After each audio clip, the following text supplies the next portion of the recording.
मेरे प्यारे देशवासियों, नमस्कार। कोरोना के खिलाफ देश आज फिर एक बहुत बड़ी लड़ाई लड़ रहा है। कुछ सप्ताह पहले तक स्थितियां संभली हुई थी और फिर एक कोरोना की दूसरी वेव तूफान बनकर आ गई। जो पीड़ा आपने सही है, जो पीड़ा आप सह रहे हैं, उसका मुझे पूरा एहसास है। जिन लोगों ने बीते दिनों में अपनों को खोया है, मैं सभी देशवासियों की तरफ से उनके प्रति संवेदनाएं व्यक्त करता हूं। परिवार के एक सदस्य के रूप में मैं आपके दुख में शामिल हूं। चुनौती बड़ी है, लेकिन हमें मिलकर अपने संकल्प, अपने हौसले और तैयारी के साथ इसको पार करना है। साथियों, अपनी बात को विस्तार देने से पहले मैं देश के सभी डॉक्टरों, मेडिकल स्टाफ, पैरामेडिकल स्टाफ, हमारे सभी सफाई कर्मचारी भाई बहन, हमारे एम्बुलेंस के ड्राइवर्स, हमारे सुरक्षा बल, पुलिसकर्मी, सभी की सराहना करूंगा। आपने कोरोना की पहली वेव में भी अपना जीवन दांव पर लगाकर लोगों को बचाया था। आज आप फिर इस संकट में अपने परिवार, अपने सुख, अपनी चिंता छोड़कर दूसरों का जीवन बचाने में दिन रात जुटे हुए हैं। साथियों, हमारे शास्त्रों में कहा गया है, त्याज्यम न धैर्यम विदुरेऽपि काले, अर्थात कठिन से कठिन समय में भी हमें धैर्य नहीं खोना चाहिए। किसी भी परिस्थिति से निपटने के लिए हम सही निर्णय लें, सही दिशा में प्रयास करें, तभी हम विजय हासिल कर सकते हैं। इसी मंत्र को सामने रखकर आज देश दिन रात काम कर रहा है। बीते कुछ दिनों में जो फैसले लिए गए हैं, जो कदम उठाए गए हैं, वो स्थिति को तेजी से सुधारेंगे। इस बार कोरोना संकट में देश के अनेक हिस्से में ऑक्सीजन की डिमांड बहुत ज्यादा बढ़ी है। इस विषय पर तेजी से और पूरी संवेदनशीलता के साथ काम किया जा रहा है। केंद्र सरकार, राज्य सरकारें, प्राइवेट सेक्टर, सभी की पूरी कोशिश है कि हर जरूरतमंद को ऑक्सीजन मिले। ऑक्सीजन प्रोडक्शन और सप्लाई को बढ़ाने के लिए भी कई स्तरों पर उपाय किए जा रहे हैं।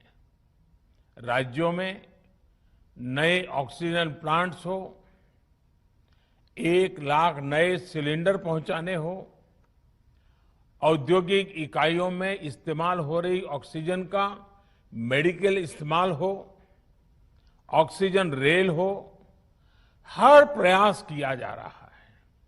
साथियों, इस बार जैसे ही कोरोना के केस बढ़े, देश के फार्मा सेक्टर ने दवाइयों का उत्पादन और बढ़ा दिया है।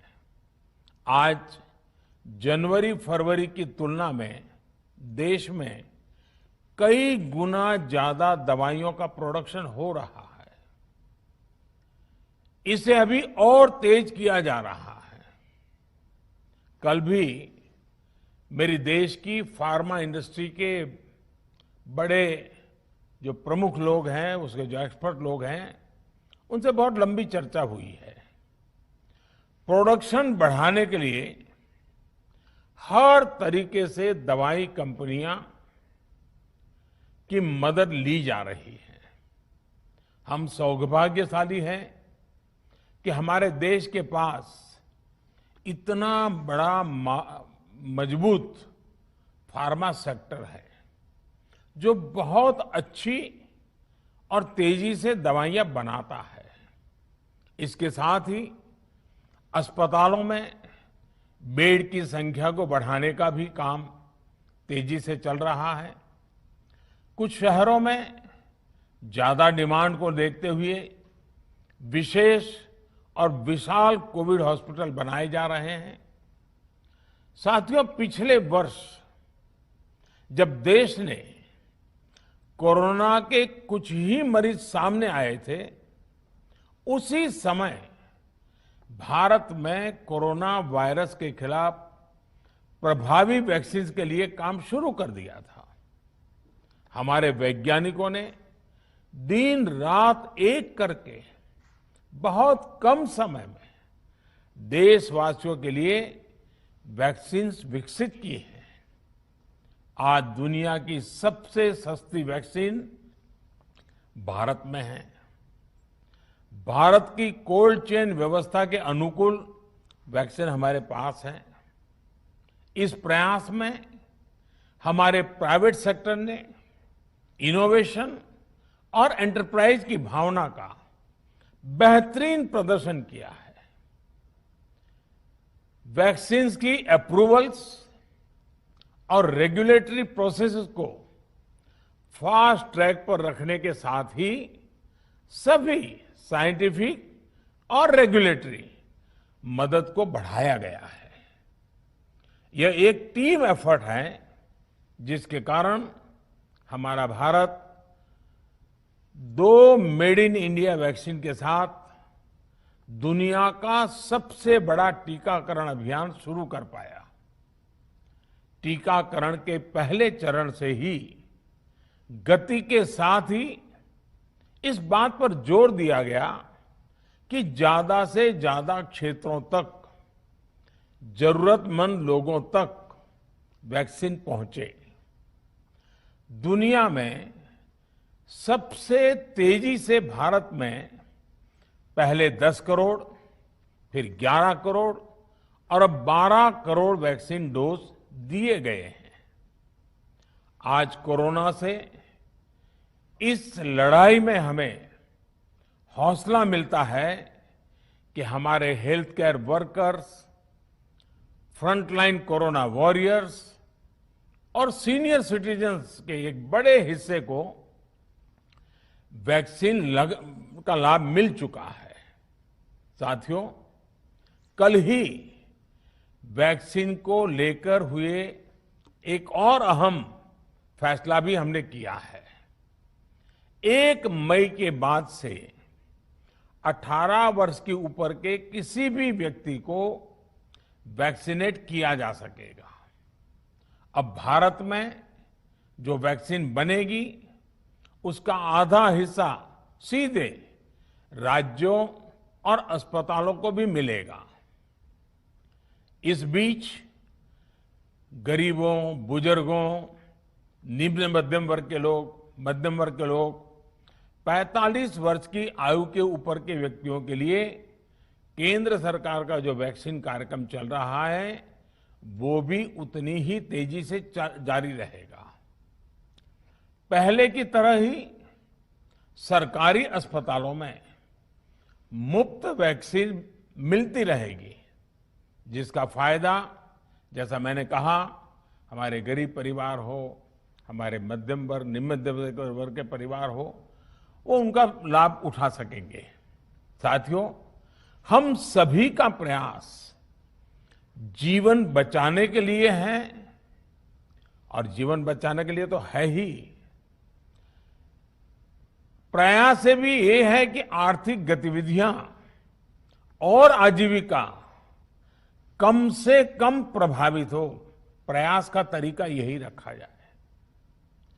वैक्सीनेशन को 18 वर्ष की आयु के ऊपर के लोगों के लिए ओपन करने से शहरों में जो हमारे वर्कफोर्स है उसे तेजी से वैक्सीन उपलब्ध होगी। राज्यों और केंद्र सरकार के प्रयासों से श्रमिकों को भी तेजी से वैक्सीन मिले लगेगी। मेरा राज्य प्रशासन से आग्रह है कि वो श्रमिकों का भरोसा जगाए रखे। उनसे आग्रह करें कि वो जहां है वहीं रहे।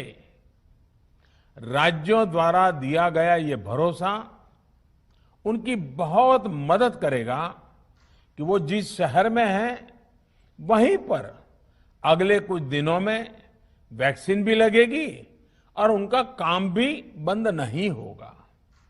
साथियों, पिछली बार जो परिस्थितियां थी वो अभी से काफी भिन्न थी। तब हमारे पास इस वैश्विक महामारी से लड़ने के लिए कोरोना स्पेसिफिक मेडिकल इंफ्रास्ट्रक्चर नहीं था। आप याद करिए देश की क्या स्थिति थी। कोरोना टेस्टिंग के लिए पर्याप्त लैब नहीं, पीपीई का कोई प्रोडक्शन नहीं, हमारे पास इस बीमारी के ट्रीटमेंट के लिए कोई खास जानकारी भी नहीं। लेकिन बहुत ही कम समय में हमने इन चीजों में सुधार किया। आज हमारे डॉक्टरों ने कोरोना के इलाज की बहुत ही अच्छी एक्सपर्टीज हासिल कर ली है। वो ज्यादा से ज्यादा जीवन बचा रहे हैं। आज हमारे पास बड़ी मात्रा में पीपीई किट्स हैं, लैब्स का बड़ा नेटवर्क है और हम लोग टेस्टिंग की सुविधा को निरंतर बढ़ा रहे हैं। साथियों, देश ने कोरोना के खिलाफ अब तक बहुत मजबूती से और बहुत धैर्य से लड़ाई लड़ी है। इसका श्रेय आप सभी को, सभी देशवासियों को ही जाता है। अनुशासन और धैर्य के साथ कोरोना से लड़ते हुए आप देश को यहां तक लाए हैं। मुझे विश्वास है जन भागीदारी की ताकत से हम कोरोना के इस तूफान को भी परास्त कर पाएंगे। आज हम अपने चारों ओर देख रहे हैं कि कैसे कई लोग, कई सामाजिक संस्थाएं जरूरतमंदों तक मदद पहुंचाने में दिन रात जुटे हैं। दवाई पहुंचाना हो, खाने या रहने की व्यवस्था करनी हो, लोग पूरे मनोयोग के साथ काम कर रहे हैं। मैं इन सभी के सेवा भाव को आदरपूर्वक नमन करता हूं और देशवासियों से अपील करता हूं कि अधिक से अधिक मात्रा में इस संकट की घड़ी में देशवासी आगे आएं और जरूरतमंदों तक मदद पहुंचाएं। समाज के पुरुषार्थ और सेवा के संकल्प से ही हम ये लड़ाई जीत पाएंगे। मेरा युवा साथियों से अनुरोध है कि वो अपनी सोसाइटी में, मोहल्ले में, अपार्टमेंट्स में छोटी छोटी कमेटियां बनाकर कोविड अनुशासन पालन करवाने में मदद करें। हम ऐसा करेंगे तो सरकारों को न कभी कंटेनमेंट जोन लगाने की जरूरत पड़ेगी, न कर्फ्यू लगाने की जरूरत पड़ेगी और लॉकडाउन का तो सवाल ही नहीं उठता है, आवश्यकता ही नहीं पड़ेगी। स्वच्छता अभियान के समय देश में जागरूकता फैलाने के लिए मेरे बाल मित्रों ने बहुत मदद की थी। छोटे छोटे बालक, 5वीं, 7वीं, 8वीं, 10वीं में पढ़ने वाले, उन्होंने घर के लोगों को समझाया था, मनाया था। उन्होंने बड़ों को भी स्वच्छता का संदेश दिया था। आज मैं फिर अपने बाल मित्रों से एक बात विशेष तौर पर कहना चाहता हूं। मेरे बाल मित्र, घर में ऐसा माहौल बनाइए कि बिना काम, बिना कारण घर के लोग घर से बाहर न निकले। आपकी जीत बहुत बड़ा परिणाम ला सकती है। प्रचार माध्यमों से भी मेरी प्रार्थना है कि ऐसे संकट की घड़ी में वो लोगों को सतर्क और जागरूक करने के लिए जो प्रयास कर रहे हैं उसे और बढ़ाएं। इसके साथ ही इसके लिए भी काम करें कि डर का माहौल कम हो सके, लोग अफवाह और भ्रम में न आए। साथियों, आज की स्थिति में हमें देश को लॉकडाउन से बचाना है। मैं राज्यों से भी अनुरोध करूंगा कि वो लॉकडाउन को अंतिम विकल्प के रूप में ही इस्तेमाल करें। लॉकडाउन से बचने की भरपूर कोशिश करनी है और माइक्रो कंटेनमेंट जोन पर ही ध्यान केंद्रित करना है। हम अपनी अर्थव्यवस्था की सेहत भी सुधारेंगे और देशवासियों की सेहत का भी ध्यान रखेंगे। साथियों, आज नवरात्रि का आखिरी दिन है। कल रामनवमी है और मर्यादा पुरुषोत्तम श्री राम का हम सभी को यही संदेश है कि हम मर्यादाओं का पालन करें। कोरोना के इस संकट काल में कोरोना के बचने के जो भी उपाय है, कृपया करके उनका पालन 100% करिए। दवाई भी, कड़ाई भी, इस मंत्र को कभी भी भूलना नहीं है। ये मंत्र जरूरी है, वैक्सीन के बाद भी जरूरी है। रमजान के पवित्र महीने का भी आज 7वां दिन है। रमजान हमें धैर्य, आत्मसंयम और अनुशासन की सीख देता है। कोरोना के खिलाफ जंग जीतने के लिए अनुशासन भी, उसकी भी उतनी ही जरूरत है। जब जरूरी हो तभी बाहर निकले, कोविड अनुशासन का पूरा पालन करें। मेरा आप सभी से यही आग्रह है। मैं आपको फिर ये भरोसा देता हूं, आपके इस साहस, धैर्य और अनुशासन के साथ जुड़कर आज जो परिस्थितियां हैं उन्हें बदलने में देश कोई कोर कसर नहीं छोड़ेगा। आप सभी स्वस्थ रहें, आपका परिवार स्वस्थ रहे, इसी कामना के साथ मैं अपनी बात समाप्त करता हूं। आपका बहुत बहुत धन्यवाद।